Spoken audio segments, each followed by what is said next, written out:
kita mau memuji dan membesarkan nama Tuhan. Kita tundukkan kepala, kita berdoa. Kami bersyukur Tuhan, Kau Bapa yang baik dalam hidup kami. Tidak ada nama lain selain Engkau Tuhan Yesus yang layak untuk kami tinggikan dan kami muliakan Tuhan.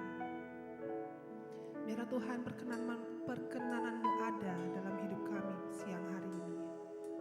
Dan kami bisa bertemu dengan Engkau Tuhan siang hari ini Tuhan Yesus yang baik. Terima kasih Tuhan. Kami berdoa dan mengucap syukur. Haleluya. Amin.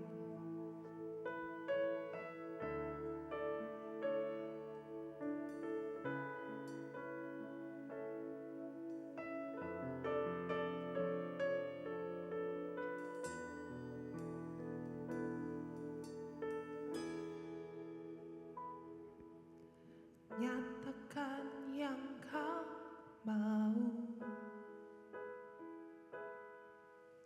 selidiki hatiku,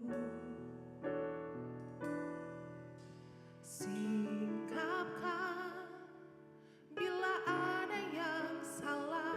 Roh Kudus jamah hatiku, nyatakan yang Kau mau, selidiki hatiku, singkapkan bila ada yang salah. Roh Kudus jamah hatiku,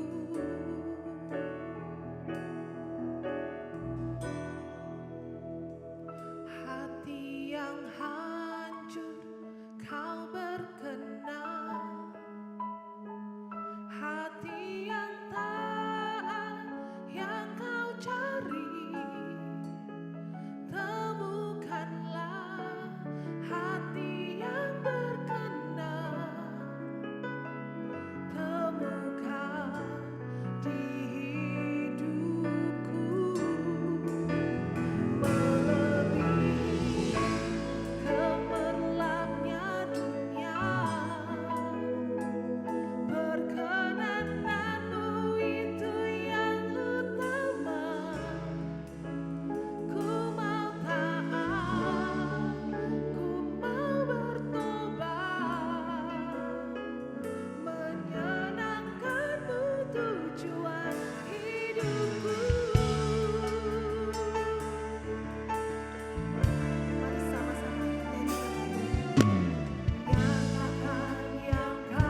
jujur kau berkenan, hati yang taat yang kau cari. Temukanlah hati yang berkenan, temukan di hidupku. Melebihi gelapnya dunia, perkenananmu itu yang utama. Ku mau taat, ku mau bertobat, menyenangkanmu tujuan hidupku. Haleluya. Kami mau sorak-sorai buat Engkau. Haleluya, haleluya. Siapa di sini yang masih semangat menyembah Tuhan Yesus? Angkat tangannya dong. Saya jemput saudara untuk bangkit berdiri.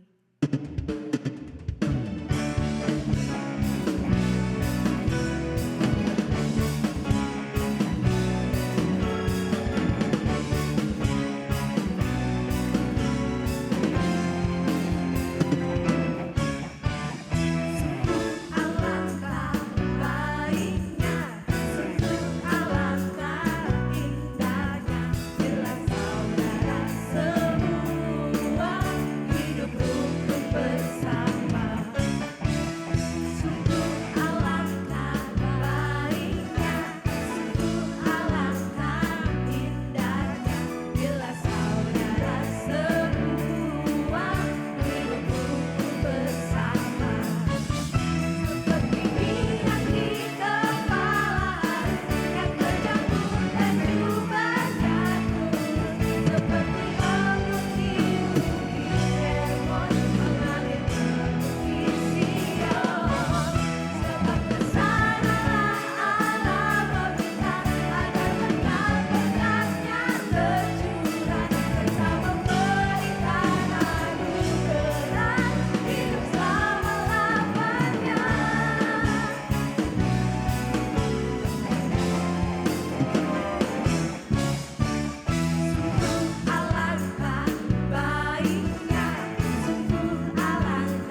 untuk Tuhan.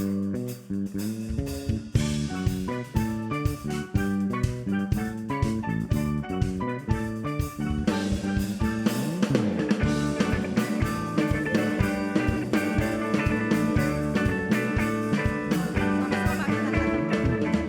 Tak terukur besar kasih setiamu Tuhan, panjang dan lebarnya melebihi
Tuhan, ku terhubung denganmu,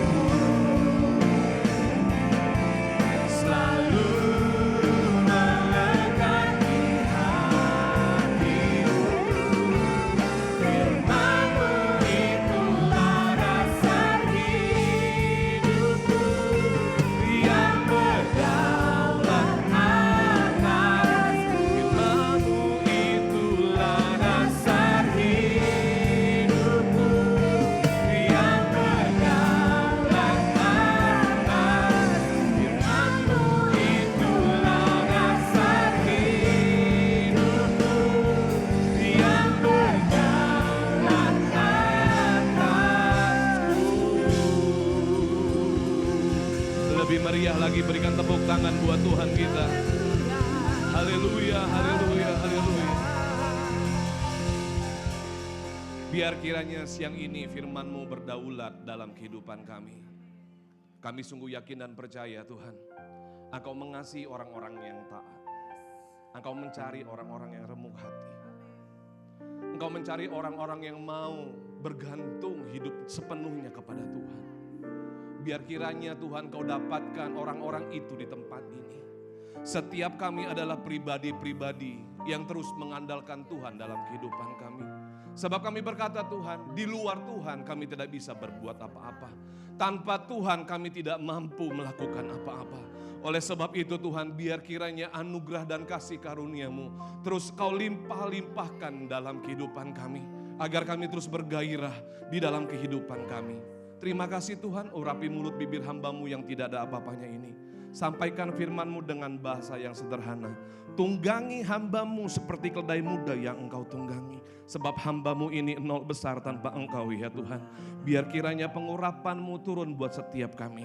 Kami menyediakan bejana hati kami seluas-luasnya untuk firman-Mu. Dan biar kiranya firman-Mu dapat bertumbuh, berakar, berbuah dan menghasilkan di dalam kehidupan kami. Hanya di dalam nama Tuhan Yesus, Bapak Ibu yang rindu diberkati dengan firman Tuhan. Dengan suara yang mantap sekali lagi sama-sama katakan. Sama-sama katakan. Berikan tepuk tangan yang meriah buat Allah kita. Lebih kuat yuk dari ini. Kita harus tetap bergairah di tahun ini. Katakan sama-sama haleluya. Haleluya. Terima kasih Bapak Ibu. Luar biasa, silakan duduk. Wow, keren banget ya. Sebelum diperintahkan duduk, semuanya belum duduk. Oke, shalom. Apa kabar? Ketemu lagi dengan saya ya. Oke, walaupun sedikit agak dipaksa, tapi karena saya adalah cowok panggilan, saya berjalan sesuai dengan jadwal. Ya, kalau misalkan disuruh khotbah jam 11, saya siap, saya ready. Oke, siang hari ini, loh kok khotbahnya yang ini? Yugi mana?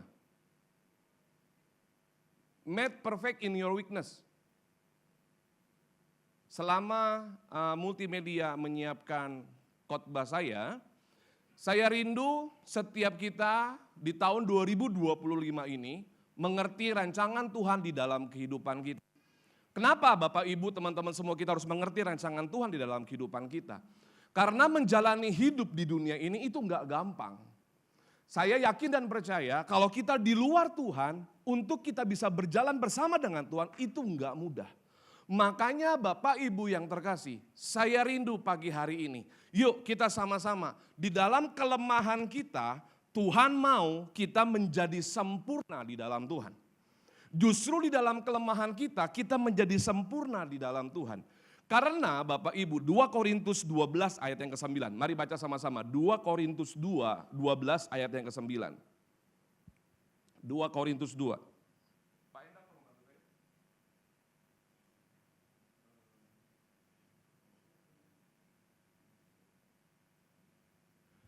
2 Korintus 12 ayat yang ke-9. Sudah dapat semua? Kita baca sama-sama ya dengan suara yang mantap. Hitungan yang ketiga. 2, 3.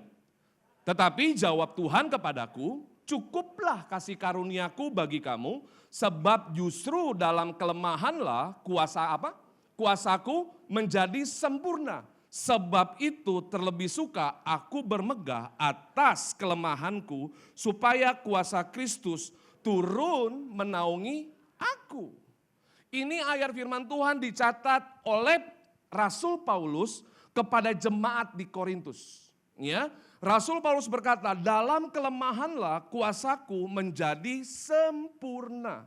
Dalam kelemahanlah kuasaku menjadi sempurna. Bapak Ibu yang terkasih, berapa banyak dari kita waktu sejak kita kecil, kita terus dibujuk rayu, kita terus dipus oleh orang tua kita untuk menjadi yang terbaik. Betul nggak? Lu harus jadi anak nomor satu, lu harus jadi orang nomor satu. Berapa banyak dari kita, dari sejak kita kecil, kita selalu dibawa oleh orang tua kita menjadi pribadi yang sempurna. Ini nggak berbanding lurus nih dengan apa yang orang tua kita perintahkan kepada kita. Karena firman Tuhan di 2 Korintus 12 ayat ke-9 ini, dalam kelemahanlah kuasaku menjadi sempurna. Rasul Paulus mencatat, karena tidak ada manusia di muka bumi ini yang sempurna.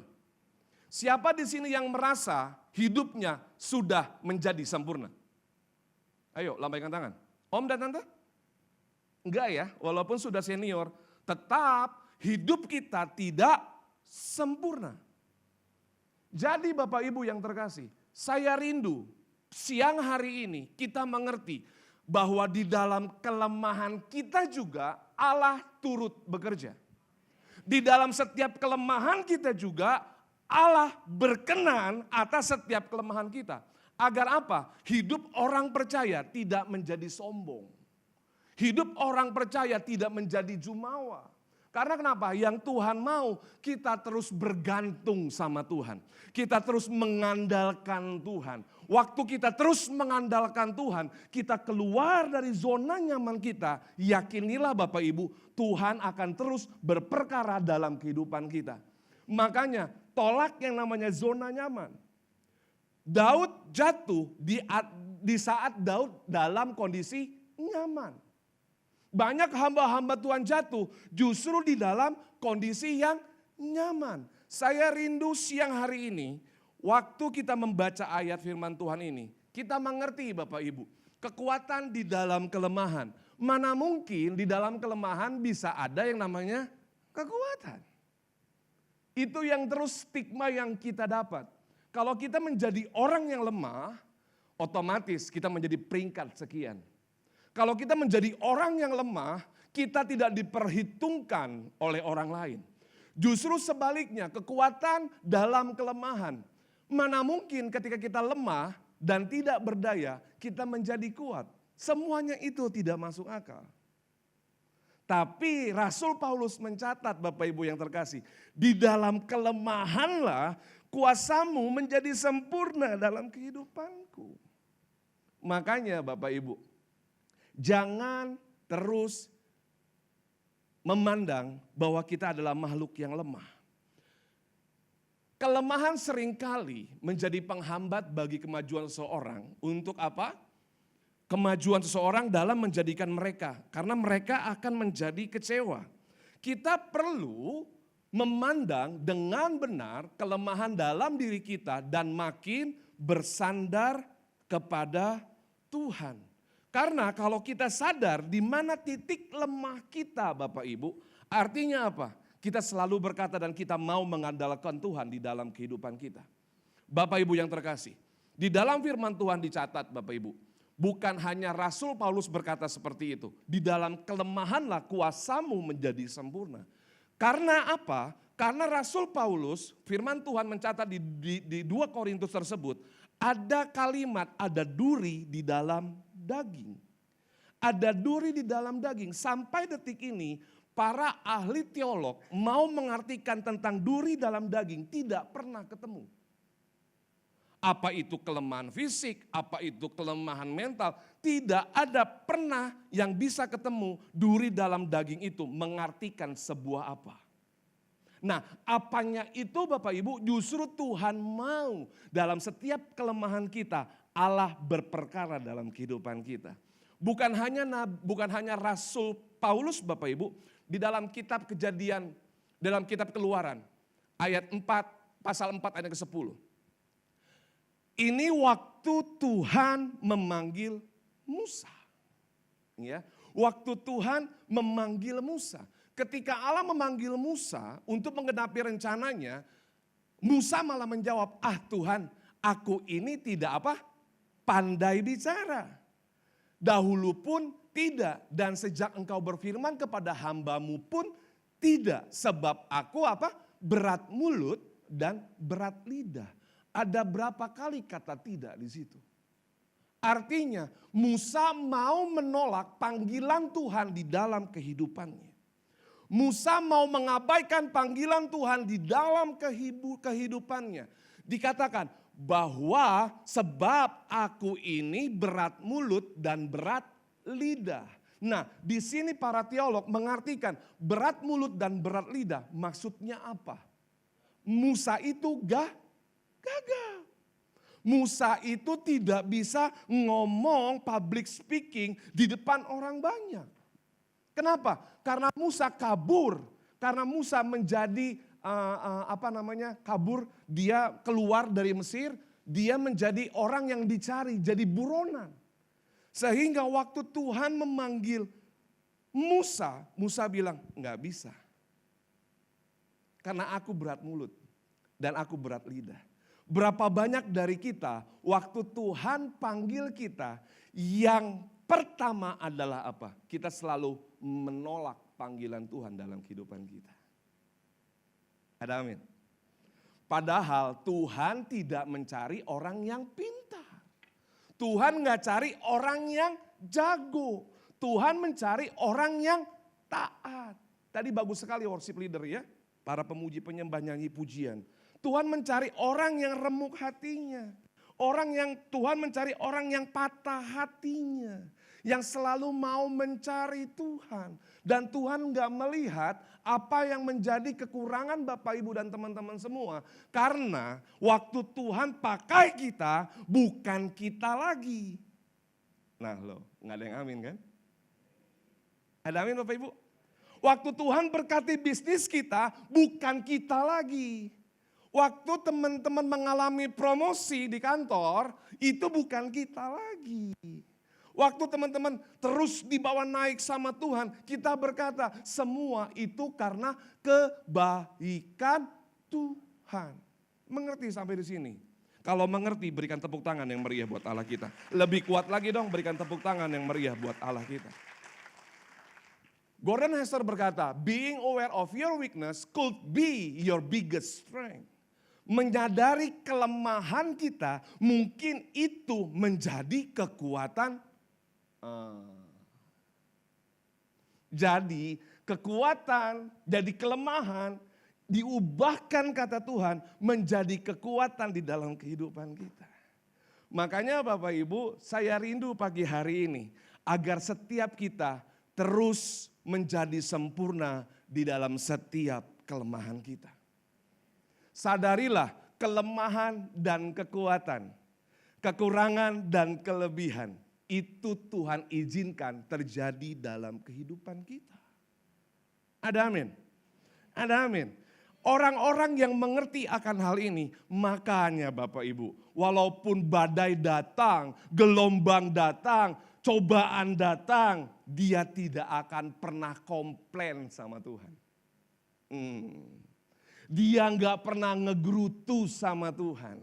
Karena kenapa? Dia tahu persis segala sesuatu di dalam kehidupannya itu atas seizin Tuhan. Ada amin Bapak Ibu?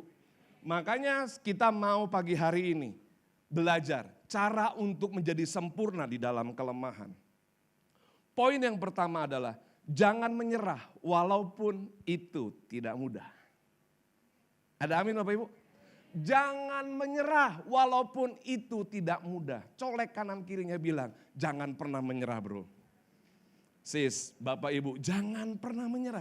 Walaupun itu tidak mudah. Bapak Ibu yang terkasih, Bapak Ibu tahu ya kisah perempuan yang pendarahan 12 tahun. Di dalam Alkitab dicatat dan dikatakan di Lukas 8 ayat 42b sampai dengan yang ke-46. Ada perempuan yang pendarahan 12 tahun. Bahkan dikatakan kalau Bapak Ibu baca lebih detail lagi. Hartanya semua sudah habis dia lego.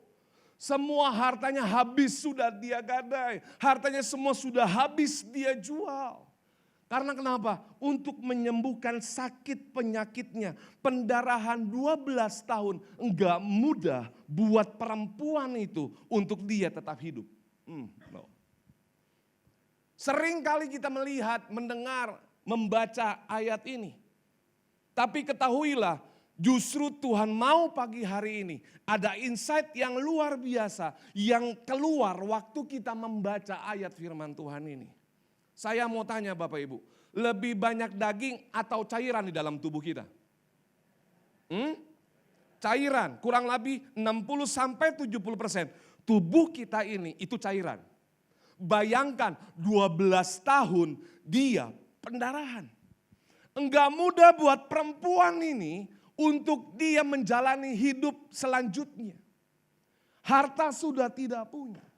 Tapi Bapak Ibu yang terkasih, dia mendengar, dia tahu, dia mendengar satu kabar yang luar biasa. Ada pribadi yang namanya Yesus Kristus yang sanggup membangkitkan orang mati, yang sanggup menyembuhkan orang sakit, yang sanggup menyembuhkan yang buta menjadi mendengar.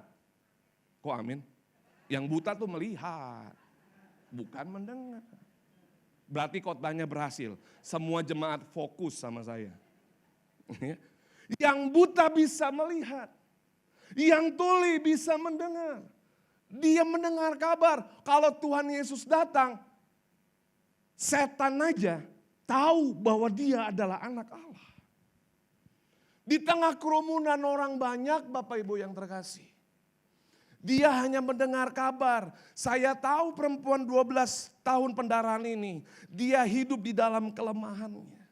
Tapi dia mendengar satu pribadi atau satu nama yang sanggup menyembuhkan itu. Lewat. Makanya Bapak Ibu, di dalam kelemahannya, di dalam ketidakberdayaannya, dia mau menjamah Tuhan Yesus. Berapa banyak jemaat Tuhan, bukan di gereja Tang City aja, di sono sini Bapak Ibu. Waktu hidupnya susah, malah tidak mau mencari Tuhan. Mencari orang lain, mencari hutang pinjam. Bahkan sampai pinjol. Halo? Tapi perempuan pendarahan 12 tahun ini, dia tahu ada satu nama, satu pribadi yang dapat memulihkan dan menyembuhkan hidupnya. Di tengah kerumunan orang banyak, dikatakan di tengah kerumunan orang banyak, dia tahu diri Bapak Ibu. Kenapa dia tahu diri? Bapak Ibu tahu, orang Israel itu hidupnya tertata rapi. Kenapa saya bilang tertata rapi? Orang yang pendarahan, menstruasi, itu kondisinya lagi apa? Najis. Orang yang lagi menstruasi, kondisinya itu lagi najis. Benda yang dipegangnya itu jadi najis. Tempat tidur yang tempat dia tidur, tempat tidur itu menjadi najis. Tempat duduk yang dia duduki, tempat duduk itu menjadi najis. Makanya orang yang sedang pendarahan itu disingkirkan. Hidupnya harus keluar dari komunitas. Dia harus disingkirkan.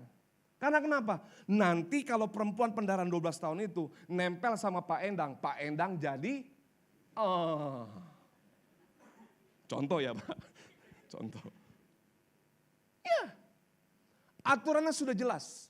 Makanya Bapak Ibu yang terkasih, perempuan pendarahan 12 tahun itu dia tahu diri. Dan dia tahu persis posisinya. Waktu di tengah keramaian, di tengah kerumunan, dia bilang apa? Asal ku pegang pucak jubahnya saja. Tahu Bapak Ibu pucak jubah itu? Bukan ujung kain. Kalau orang Israel para imam itu pakai jubah. Dan di jubahnya di ujungnya itu ada benang yang dikepang. Ya, ada benang yang dikepang. Dan dikepang itu adalah pucak jubah. Dengan iman perempuan ini bilang, asal ku pegang pucak jubahnya saja, aku akan sembuh. Di tengah keramaian, di tengah tidak keberdayaan, di tengah kelemahannya, dia coba bergumul, di tengah banyak orang, dia coba untuk merangkak, untuk menjamah jubah Tuhan. Waktu dia menjamah jubah Tuhan, apa yang terjadi Bapak Ibu? Tuhan Yesus berhenti. Tuhan Yesus ngapain? Berhenti. Dia bilang begini sama murid-muridnya, ada yang jamah aku. Ada yang megang aku. Muridnya bilang begini, oh yang jamah Tuhan, yang pegang Tuhan banyak loh. Ini di tengah kerumunan, tapi pegangannya beda, kata Tuhan. Oh ya. Makanya kalau datang ibadah, muji nyembah Tuhan harus agresif. Amin Bapak Ibu. Makanya kalau datang ibadah, jangan bawa semua permasalahanmu datang ke gereja. Tanggalkan semua. Karena kenapa? Ada Tuhan Yesus loh di tempat ini. Seberat apapun masalah hidupmu, ketahuilah satu nama yang dapat memulihkan seluruh kehidupan kita. Namanya siapa? Yesus. Kita di tengah kerumunan kurang lebih hampir 200 orang. Saya tahu ada yang berbeban berat jemaat di tempat ini. Jemaat yang berbeban berat angkat tangan tinggi-tinggi. Nggak ada yang mau ngaku kan? Iya. Takut apa? Dibilang Kristen imannya tidak bertumbuh. Gereja bukan tempat untuk penghakiman. Ada amin? Gereja adalah bengkel. Gereja bukan showroom. Orang-orang yang membutuhkan Tuhan datang ke sini. Namanya bengkel itu, mobil yang datang itu kondisinya lagi rusak. Lagi rusak. Saya tanya jemaat Tuhan, siapa di sini yang datang lagi berbeban berat? Tuh kan, gak ada yang angkat tangan lagi kan? It's okay. Tapi dia tahu, Bapak Ibu yang terkasih, Tuhan tuh jalan mengelilingi, cari hati yang mau ketemu sama Tuhan. Bayangin tiba-tiba Tuhan berhenti di posisi om dan tante di mana om dan tante duduk. Bayangin kalau Tuhan berdiri di mana posisi bro di belakang di pojok, Tuhan berhenti. Karena kenapa? Melalui pujian penyembahanmu, sikap hati yang benar, Allah melihat kedalaman hatimu. Ada amin? Makanya dia berhenti dan dia bilang, ada urapan, ada energi, ada power yang keluar dari tubuhku. Wow! Bayangin, orang-orang yang sungguh-sungguh mencari Tuhan, dia menjamah Tuhan. Tuhan bilang apa? Ada kuasa, ada energi yang keluar dari tubuhku. Wow. Wow. Kalau kita datang bergereja seperti ini Bapak Ibu, seperti perempuan yang terus mengandalkan Tuhan walaupun kondisinya lagi tidak enak Bapak Ibu. Di dalam kelemahannya dia, tapi dia tahu ada pribadi yang dapat menyembuhkan dia. Dia menghampiri Tuhan. Dia datang sama Tuhan. Makanya Bapak Ibu yang terkasih, respons kita menentukan. Ada amin? Respon kepada kasih dan kuasa Tuhan tidak ditentukan oleh apa? Oleh apa? Baca Bapak Ibu, oleh apa? Perasaan. Oleh apa? Keadaan. Oleh apa? Kekurangan dan kelemahan kita. Karena respon itu penting. Respon mengubah pola pikir kita. Responmu hari ini menentukan masa depanmu. Walaupun orang mencoba menjatuhkan kita Bapak Ibu. Tapi kalau respons kita tetap benar. Tidak ada satu pribadi pun yang dapat menjatuhkan kita. Kalau respons kita benar tentang firman Tuhan. Saya sangat yakin dan percaya. Kita menjadi orang yang gagah perkasa. Walaupun di tengah badai. Ada amin Bapak Ibu? Siapa yang mau tetap gagah perkasa di tengah badai? Lambaikan tangan tinggi-tinggi. Nah kalau ini mau. Iya kan? Kita tentu mau walaupun badai yang besar datang. Respons kita benar kepada Tuhan. Maka Bapak Ibu, pelan-pelan. Sama-sama katakan pelan-pelan. Pelan-pelan. Tuhan akan bawa kita terus naik, bukannya turun. Pelan-pelan dia akan berkati kita. Dia akan bawa kita naik lebih tinggi lagi. Maka respons kita menentukan. Henry Cloud berkata, the difference between responding and reacting is a choice. Perbedaan respon adalah, reaksi kita itu adalah pilihan. Waktu kita bereaksi, maka reaksi itu yang akan mengontrol. Kalau reaksi kita sedih, maka kesedihan itu yang akan mengontrol. Kalau reaksi kita kesal dari setiap masalah yang terjadi dalam kehidupan kita, maka kesal itu akan mengontrol. Kalau kita emosi dalam setiap situasi yang terjadi yang ada Bapak Ibu, justru emosi itu yang akan mengontrol kita. Tapi waktu kita respon sama Tuhan, justru kita belajar. Justru kita belajar. Makanya respons itu menentukan kehidupan kita. Bapak Ibu diberkati. Dia yang diberkati berikan tepuk tangan yang meriah buat Allah kita. Poin yang kedua. Stop fokus hanya pada kelemahan. Stop fokus pada kelemahan.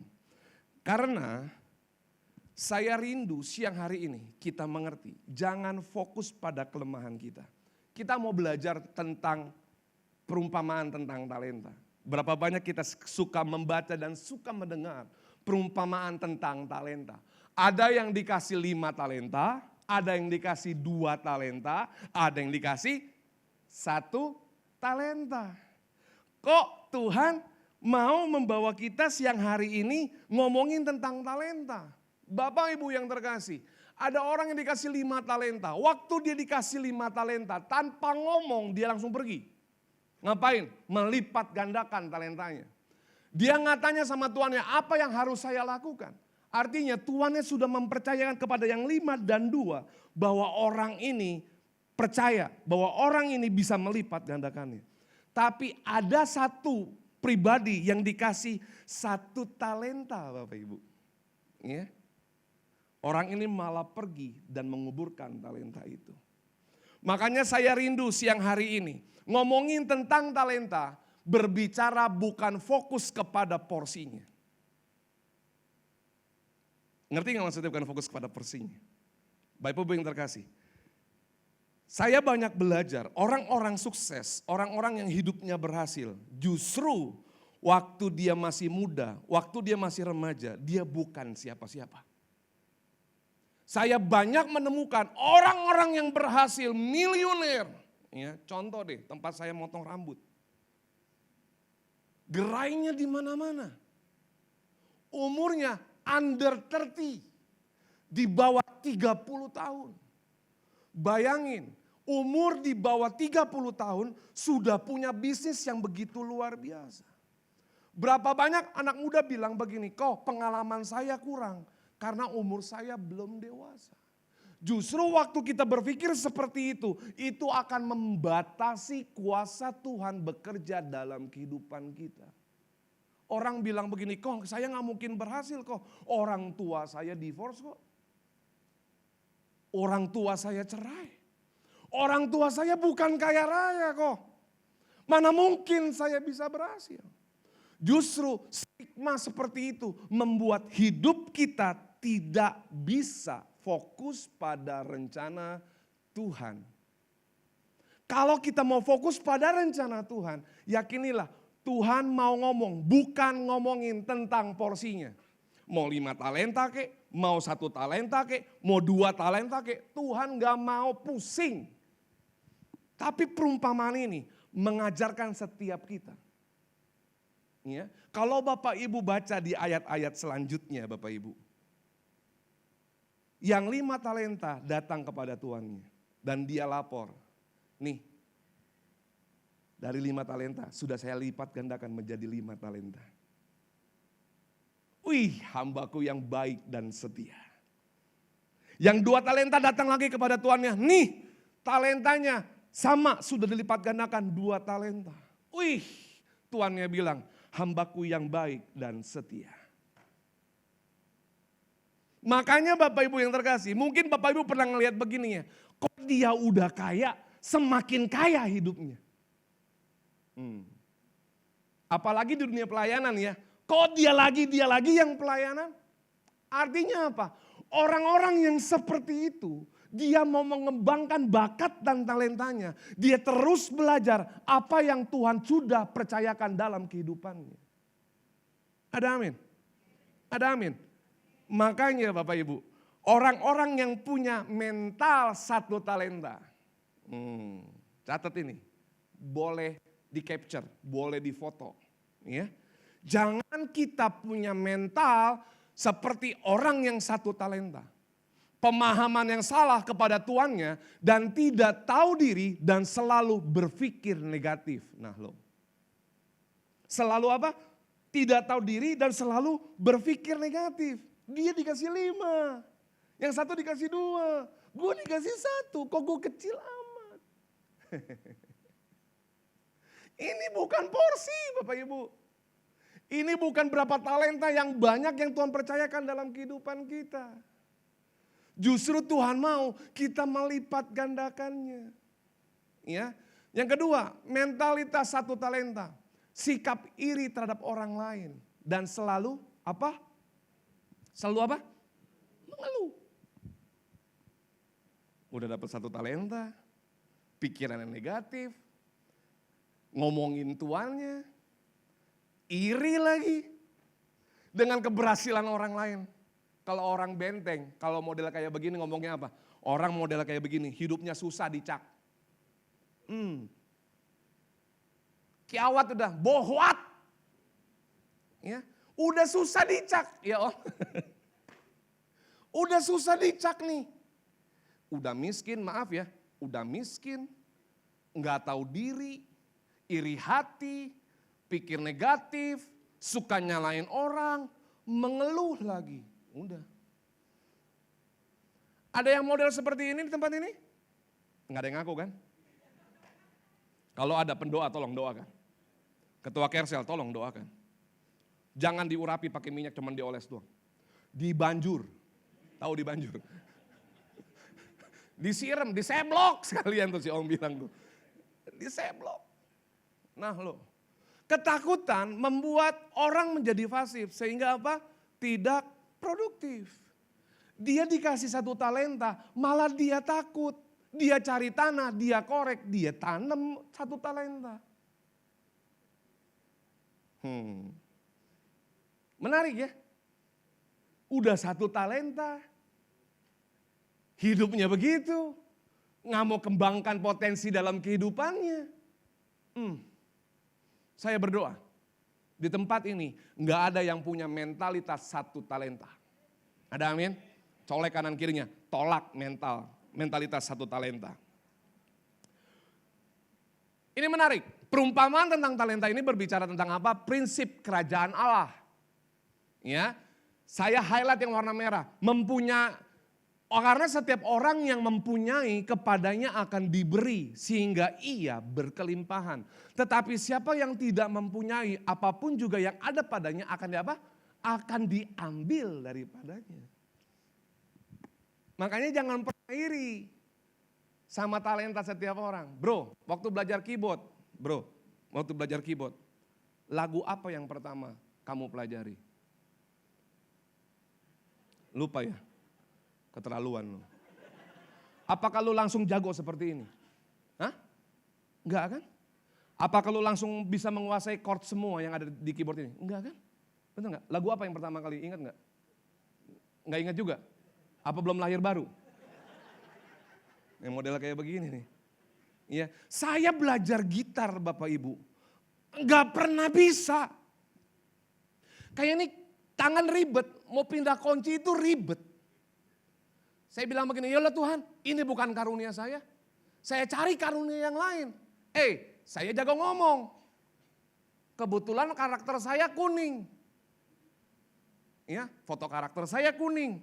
Bukan kuning itu loh, bukan. Saya tahu ada kapasitas, ada talenta lebih yang Tuhan kasih. Saya gak pernah iri untuk ngulik belajar jadi gitar. Bapak Ibu. Makanya mereka pemusik waktu mereka belajar musik enggak langsung jago. Betul ya? Mungkin yang main gitar sendiri dulu di kamar. Belum tampil di tongkrongan, betul ya? Kalau di tongkrongan malu salah chord. Mereka belajar. Kalau mereka bisa ada di tempat ini, karena kenapa? Mereka mau mengembangkan setiap talenta yang ada. Ada amin? Nggak ngomongin tentang porsi Bapak Ibu. Enggak ngomongin tentang masa lalu Bapak Ibu. Tuhan enggak penting tentang itu. Walaupun satu talenta, kembangkan buat Tuhan. Yang amin cuma satu orang. Walaupun cuma sedikit porsinya, kembangkan buat kemuliaan nama Tuhan. Yang terakhir, ya, kalau udah lemah, hidup dalam komunitas. Ya, Kapten Amerika nggak bisa sendiri ngalahin Thanos. Dia butuh teman-temannya. Spider-Man nggak bisa sendiri ngelawain Thanos. Iron Man udah kaya raya, pinter, kuat. Nggak bisa ngalahin musuh yang besar. Makanya perlu yang namanya komunitas. Udah lemah, udah talentanya satu, nggak mau bergaul lagi. Dah yang hidup begini udah susah nih. Udah susah nih Bapak Ibu. Makanya komunitas itu community diambil dari bahasa Inggrisnya common, artinya apa? Sama. Unity artinya apa? Kesatuan. Punya visi dan misi yang sama. Tujuannya sama. Bahkan di kitab perjanjian lama, di Kejadian 11 ayat yang ke-6, yuk kita baca sama-sama hitungan yang ketiga, 2, 3. Dan ia berfirman, mereka ini dengan satu bahasa untuk semuanya. Ini barulah permulaan usaha mereka. Mulai dari sekarang, apapun juga yang mereka rencanakan, tidak ada yang tidak akan dapat terlaksana. Ini kalau Bapak Ibu baca ayat selanjutnya, waktu manusia satu bangsa dan satu bahasa mau bikin menara Babel. Menara Babel, menara yang lebih besar dari Burj Khalifa yang di Mesir sana. Dia mau bikin menara yang lebih besar. Mau apa? Mau mengalahkan Tuhan. Karena dengan satu bangsa dan satu bahasa, tidak ada yang tidak akan dapat terlaksana. Suami istri, dengar. Nah, loh. Pasangan muda juga ada di sini kan? Belajar sama yang senior. Kata sepakat itu penting di dalam rumah tangga. Kata sepakat sangat penting dalam rumah tangga. Suami istri harus sepakat. Kalau suami istri sepakat, tidak ada yang tidak akan dapat terlaksana, kata Tuhan. Makanya iblis mencoba memecah belahkan rumah tangga. Kalau Bapak Ibu perhatikan di dalam Alkitab, pertama kali Tuhan Yesus melakukan mujizat itu di mana? Aman, Bu? Aman. Di mana? Di pernikahan di Kana. Kalau kita mau belajar Bapak Ibu firman Tuhan, kenapa sih Tuhan Yesus pertama kali melakukan mujizat itu di pernikahan? Karena Tuhan Yesus care sama organisasi yang paling kecil di dunia ini, yaitu di pernikahan. Wow. Makanya yang jomblo-jomblo, cari pasangan yang takut akan Tuhan. Jangan ngelihat casingnya doang. Oh ya main gitar kalau ngomong jomblo-jomblo ya amin. Ditanya lagu pertama bisa nggak lu? Nggak tahu. Masih jomblo Meng bro? Masih jomblo? Jangan banyakkan di kamar main gitar bro. Bergaul. Ya. Karena apa? Kalau kita sama-sama sepakat, tidak ada yang tidak akan dapat terlaksana. Di dalam kitab perjanjian baru ini lebih keren. Ada 5 orang sahabat. Sahabat yang satu lumpuh. Nggak bisa bangun Bapak Ibu. Dia dengar lagi satu nama. Yesus yang dapat membangkitkan orang lumpuh. 4 temannya inisiatif.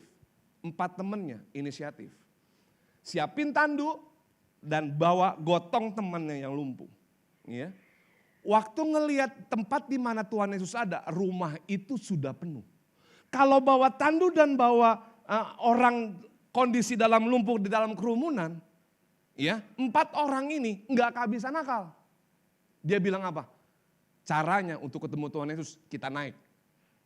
Naik yang punya rumah, gentengnya kita bobol. Gentengnya dibobol, nih kata sepakat nih. Waktu gentengnya dibobol Bapak Ibu, dia turunin temennya yang lumpuh. Bayangin, kalau yang satu aja egois, mau cepet-cepet. Ini yang lumpuh, diulurin cepetan bro. Set, nih gue udah cepetan. Ngegubrak Bapak Ibu. Betul nggak? Harus seirama kan? Makanya ada gitar, ada band, ada gitar, ada bass ya. Waktu mereka main pakai emosi, ya sama-sama mau mimpin nih, nggak enak. Dibutuhkan yang namanya harmonisasi. Makanya pemain musik jangan egois, pengkhotbah jangan egois. Ayo semua sama-sama sepakat. Waktu kita unity, ini orang nih ngulurin orang yang lumpuh. Waktu dia ngulurin, Bapak Ibu ketemu sama Tuhan. Tuhan bilang apa? Tuh, Yesus melihat iman mereka. Iman siapa Bapak Ibu? Iman siapa? Mereka itu siapa? Hah? Yang 4 temannya apa? Yang 1 yang lumpuh? Hah? Enak aja. Semua bos. Kalau saya jadi yang lumpuh juga bilang begini, woi pelan-pelan nih bro ya, awas lu. Ini Anda bukan lumpuh nih, leher gue bisa patah nih. Betul gak? Mereka sepakat. Yang lumpuh juga percaya sama teman-temannya. Makanya Bapak Ibu yang terkasih, jangan di dalam kelemahanmu engkau sendiri. Gabung dalam Kersel. Ada amin? Gabung dalam apa? Siapa yang sudah ikut Kersel? Oh, yang belum ikut Kersel? Gak ngaku. Saya butuh 4 orang, bro, maju ke depan. Siapa lagi tadi? Hah? Oke. Gini ya Bapak Ibu ya. Kalau saya sendiri, kapasitas saya terbatas.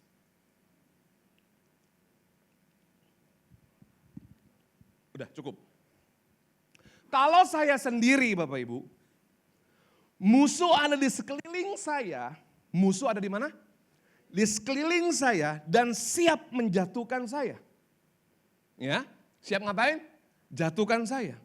Kalau saya berdiri begini, Bapak Ibu lihat posisi lemah saya di mana? Ada nggak saya posisi lemah, titik lemah saya, blank spot saya di mana? Di belakang. Betul ya? Di belakang. Makanya Bapak Ibu kita butuh teman Kersel.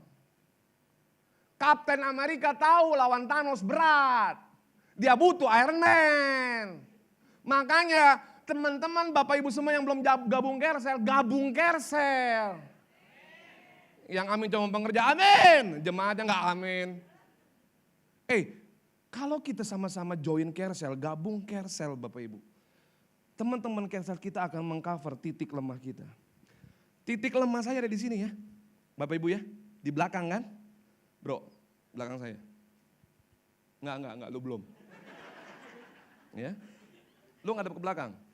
Ya, deketan sini sama gua. Jangan jauh-jauh bro. Ya. Masih jomblo kan? Oke. Kalau lu masih jomblo, lu yang di depan deh. Ayo, lu yang depan. Gua yang di belakang ya. Masih jomblo nih. Om dan tante boleh didoain nih pengerja nih. Yang model begini takut sama Tuhan. Ya. Waktu saya join sama dia berdua, masih ada titik lemah gak Bapak Ibu? Di mana? Samping mana? Kanan dan kiri kan? Kanan dan kiri, ini titik lemah kita. Oke, bro. Di sebelah kanan saya. Badannya gede. Kayak tameng Kapten Amerika ya, enggak bercanda. Masih ada nggak titik lemah saya? Masih ada, bro. Sini, gede juga nih. Anaknya Thanos kayaknya. Kalau saya udah begini Bapak Ibu yang terkasih, ada nggak titik lemah saya? Enggak ada. Makanya sebentar, lu tetap begitu ya, sampai nanti. Makanya kalau Bapak Ibu pergi ke Israel, ada bintang Daud. 6 penjuru angin, kanan kiri atas bawah depan belakang. Itunya artinya apa? Tuhan akan melindungi Daud.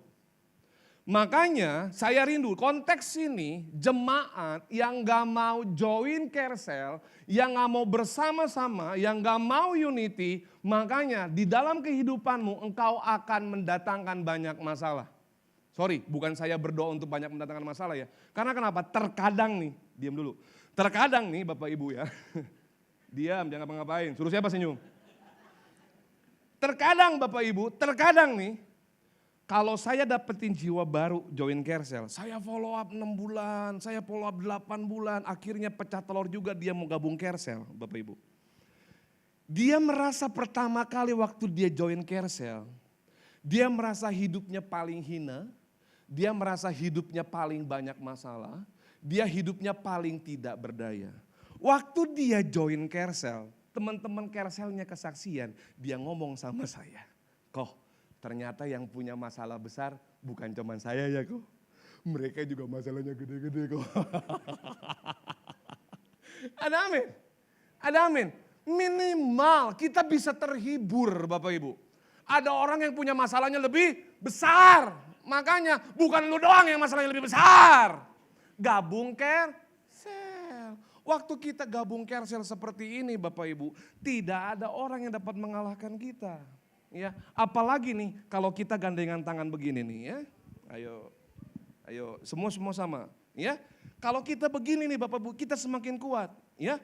Ayo putar ke kiri, putar ke kiri. Nona manis putarlah ke kanan, ke kanan. Ini kita semakin kuat. Ada amin Bapak Ibu? Ada amin. Lu jangan dorong-dorongan, badan lu gede. Ada amin? Ada amin?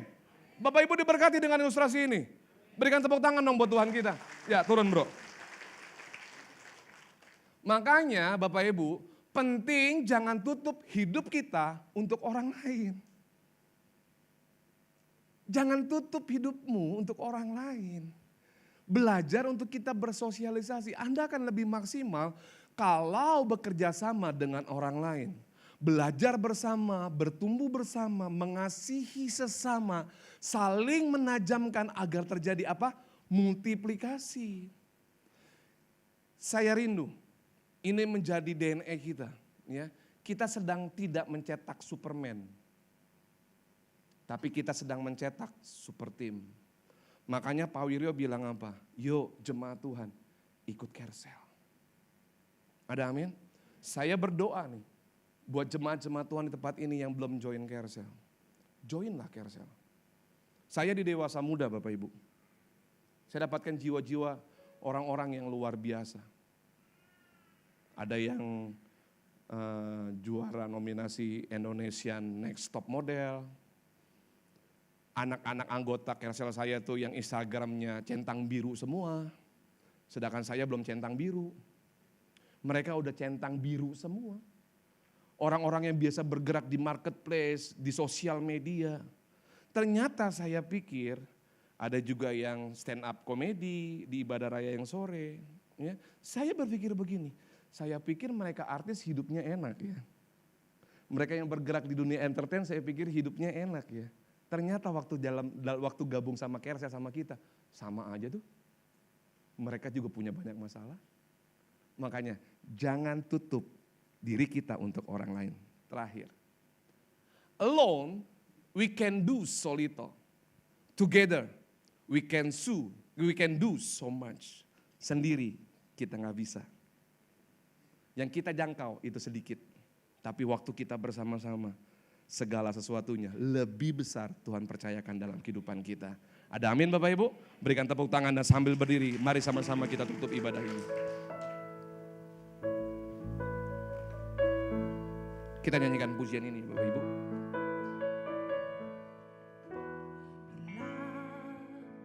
Ku buka mataku dan lihat wajahmu,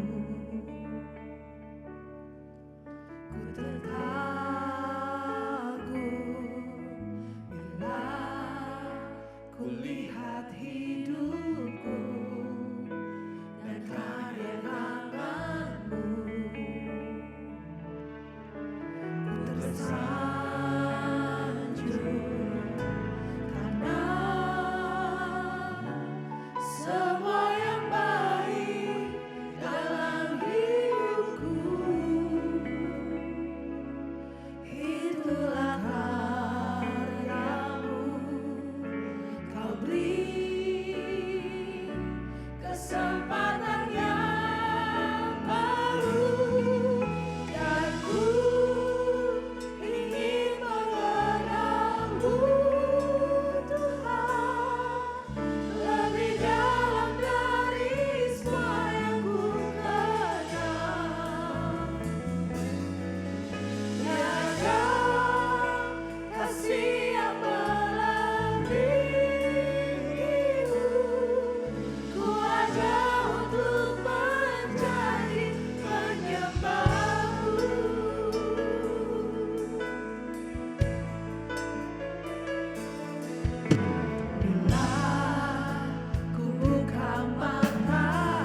Seperti perempuan yang pendarahan 12 tahun itu. Tuhan yang tahu isi hatimu. Tuhan yang tahu beban hidupmu. Tuhan yang tahu masalah hidupmu. Dan saya yakin firman yang berkata 2-3 orang berkumpul sehati di dalam nama Tuhan. Tuhan hadir. Mungkin kau merasa bisnismu sudah hampir mati. Hubungan suami istri sudah makin menjauh. Kau mungkin stuck di situ-situ aja, tidak naik, tidak turun. Itu tandanya kita butuh Tuhan.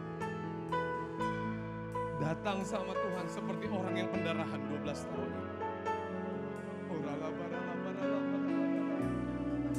Ya, ya,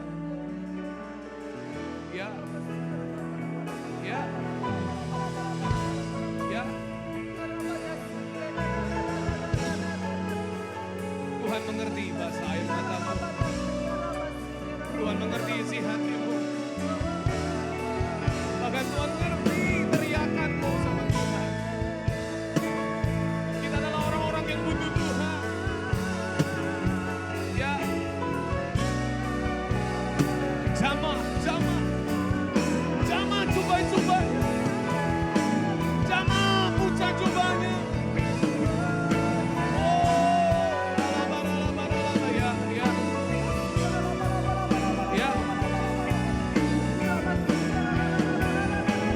Jamah puja jubahnya Tuhan, jamah puja jubahnya Tuhan.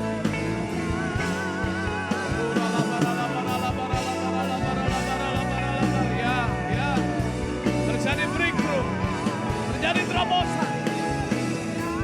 Engkau yang datang dengan sakit penyakit, dan mungkin sampai detik ini sakit itu belum sembuh. Hampiri Tuhan, hampiri Tuhan. Sembuh dalam nama Tuhan Yesus. Ya, ya, ya.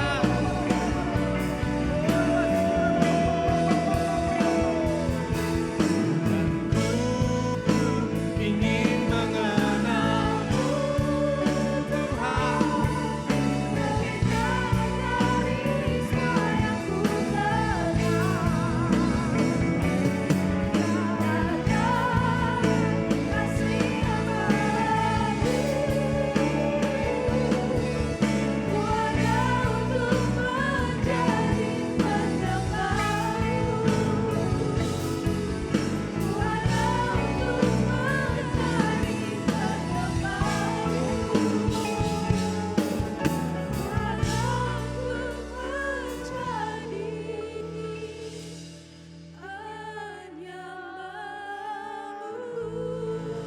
Berikan kemuliaan untuk Tuhan yang luar biasa Bapak Ibu. Terima kasih Tuhan, kami tahu Engkau begitu besar dalam hidup kami. Kami bersyukur Tuhan untuk kehadiran-Mu di tempat ini. Kami bersyukur untuk setiap penyertaan-Mu atas setiap hidup kami Tuhan. Kami bersyukur untuk kasih-Mu atas setiap kami. Kami bersyukur Tuhan kalau Engkau gak pernah tinggalin kami sedetik pun Tuhan. Kami bersyukur untuk setiap musim dalam hidup kami. Kami bersyukur Tuhan kalau hari ini kami bisa mendengarkan kebenaran firman-Mu itu semua karena anugerah-Mu Tuhan. Tuhan, hari ini kami bersama-sama Tuhan di tempat ini. Kami mengangkat tangan kami Tuhan, kami mengucap syukur Tuhan untuk kejadian-Mu atas setiap kami ajaib Tuhan. Tuhan, hari ini kami berdoa Tuhan, terima kasih kalau Tuhan taruh Pastor Eric Tuhan tempat ini untuk memberitakan kebenaran firman-Mu. Kami bersyukur hamba-Mu ada di tengah-tengah setiap kami. Kami bersyukur kalau Tuhan boleh berbicara lewat hamba-Mu di tempat ini. Tuhan, hari ini kami berdoa bersepakat Tuhan, biar Roh Kudus yang menolong kehidupan hamba-Mu Tuhan. Biar Roh Kudus yang mengurapi Tuhan kehidupan hamba-Mu Tuhan. Bahkan lewat pelayanannya Tuhan, kami percaya akan ada banyak jiwa-jiwa boleh dimenangkan Tuhan. Lewat setiap tanah yang dia injak, di situ ada kemuliaan Tuhan boleh dinyatakan Bapa. Tuhan, sembunyikan hamba-Mu di balik kepak sayap-Mu Bapa. Biar Tuhan kemanapun hamba-Mu melangkah Tuhan, di situ ada penyertaan Tuhan yang sempurna atas kehidupan hamba-Mu Tuhan. Berikan hamba-Mu kesehatan yang luar biasa Tuhan. Berkati pekerjaan, bisnis, apapun yang boleh dilakukan Tuhan buat berhasil dalam nama Tuhan Yesus. berkati keluarga hamba-Mu Tuhan. Kami berdoa juga Tuhan, setiap serangan balik Tuhan, kuasa roh jahat yang mau mencoba melemahkan hamba-Mu, kami tolak, patahkan, hancurkan dalam nama Yesus Tuhan. Biar Tuhan Yesus yang selalu menyertai kehidupan hamba-Mu Tuhan. Kami juga berdoa Tuhan untuk setiap umat-Mu yang hadir hari ini. Kami bersyukur Tuhan, kami ada bersama-sama untuk memuji menyembah nama Tuhan. Tuhan, biarlah setiap kami yang hadir hari ini Tuhan. Hari ini kami boleh datang dengan kelemahan tubuh. Hari ini kami boleh datang dengan banyak masalah. Tapi hari ini Tuhan kami mau deklarasikan Tuhan bahwa ada Allah yang besar dalam setiap hidup kami. Kami mau deklarasikan kesembuhan itu terjadi dalam nama Yesus. Kami mau deklarasikan setiap kelepasan itu terjadi dalam hidup kami Tuhan. Bahkan kami mau deklarasikan Tuhan setiap pintu-pintu yang tertutup hari ini Tuhan buka dalam nama Tuhan Yesus. Semua terjadi sesuai dengan kehendak-Mu ya Bapa. Tuhan, Kau menguatkan setiap umat-Mu hari ini Tuhan. Mereka yang lemah, letih dan lesu Tuhan. Hari ini ada sukacita yang baru Tuhan berikan. Keluar dari tempat ini kami gak mau lagi sama Tuhan. Tapi kami mau menerima Tuhan urapan yang luar biasa daripada Tuhan. Dan kami percaya Tuhan, hari ini Tuhan menjadi satu titik balik yang luar biasa buat hidup kami Tuhan. Setiap kami boleh semakin lebih melihat kebaikan Tuhan dalam hidup kami. Setiap kami boleh terus menaruh hati kami, hidup kami Tuhan ke dalam tangan-Mu Tuhan. Kami memiliki keberanian yang lebih Tuhan untuk terus berjalan sesuai dengan kehendak Tuhan dalam hidup kami. Bahkan Tuhan, kami berdoa untuk setiap anak-anak muda-Mu di tempat ini Tuhan, secara khusus Tuhan. Tuhan juga memberikan mereka keberanian Tuhan untuk mereka berkata tidak atas setiap dosa. Untuk mereka berkata tidak untuk hal-hal yang gak baik Tuhan. Tapi kami mau Tuhan berdoa untuk anak-anak muda-Mu di tempat ini Tuhan. Mereka yang terhilang boleh Tuhan ambil kembali Bapa. Mereka boleh menemukan kasih yang sejati yang daripada Tuhan. Biarlah Roh Kudus Kau juga mengurapi setiap jemaat-Mu yang hadir hari ini. Kami juga berdoa Tuhan untuk pelayan-pelayan Tuhan hari ini. Mereka yang menaruh hati, menaruh waktu dan segalanya untuk melayani-Mu ya Bapa. Kami berdoa bahwa Tuhan juga akan memberkati pelayan-pelayan-Mu di tempat ini Tuhan. Tuhan juga menyertai setiap kehidupan mereka Bapa. Bahkan Tuhan, mereka bukan hanya ada di tempat ini, tapi mereka akan melayani Tuhan dimanapun mereka berada Tuhan. Tuhan, kami juga berdoa Tuhan untuk gereja di tempat ini Tuhan. Kami berdoa untuk GBI Tang City Tuhan di tempat ini. Biar Roh Kudus juga terus menjadikan wadah di tempat ini menjadi tempat untuk orang-orang bertemu dengan Tuhan. Bahkan kami percaya Tuhan juga akan kirimkan banyak pengerja-pengerja Tuhan untuk mereka mau melayani umat-Mu Tuhan. Dan kami juga percaya Tuhan bahwa ada jiwa-jiwa yang baru yang terus Tuhan percayakan untuk gereja-Mu di tempat ini. Tuhan berkati pelayanan gereja di tempat ini Tuhan. Biarlah gereja ini bukan hanya menjadi gedung Tuhan, tapi menjadi rumah Tuhan. Menjadi tempat di mana banyak orang Tuhan boleh bertemu Tuhan di tempat ini Tuhan. Kami percaya Tuhan setiap sudut sisi ruangan di tempat ini semua dipenuhi kemuliaan Tuhan. Tuhan kami bersyukur Tuhan, kami bersyukur dan kami percaya Tuhan bahwa musim dalam hidup kami enggak terlalu sulit untuk kami lewati karena ada Tuhan berjalan bersama dengan kami. Terima kasih Tuhan, kami bersyukur. Sebentar kami akan pulang dan kembali ke tempat tujuan kami Tuhan. Tuhan menyertai, Tuhan menolong, bahkan biarlah Tuhan hari ini Tuhan Engkau melihat orang-orang yang berbeda dari tempat ini penuh dengan kemuliaan Tuhan. Tuhan kami akan menerima berkat-Mu. Mari Bapak Ibu, teman-teman semua, angkatlah kedua tanganmu, diberkatilah hidupmu, diberkatilah rumah tanggamu, diberkatilah pekerjaanmu, diberkatilah bisnis dan usahamu. Apapun yang kau perbuat dengan kedua belah tanganmu, Tuhan akan buat berhasil dan Tuhan akan buat beruntung. Terimalah berkat yang terbaik dari Allah Bapa kita di surga, kasih karunia dan anugerah dari Tuhan Yesus Kristus, persekutuan yang manis dengan Allah Roh Kudus membuat hidupmu penuh dengan damai sejahtera, sukacita, hikmat, marifat, pewahyuan, kuasa dan kasih Allah menyertai kita semua mulai saat ini, Maranatha, bahkan sampai selama-lamanya. Maka sudah terima berkat Tuhan di dalam nama Tuhan Yesus, sama-sama katakan amin. Terima kasih Bapak Ibu, selamat hari Minggu, Tuhan Yesus memberkati.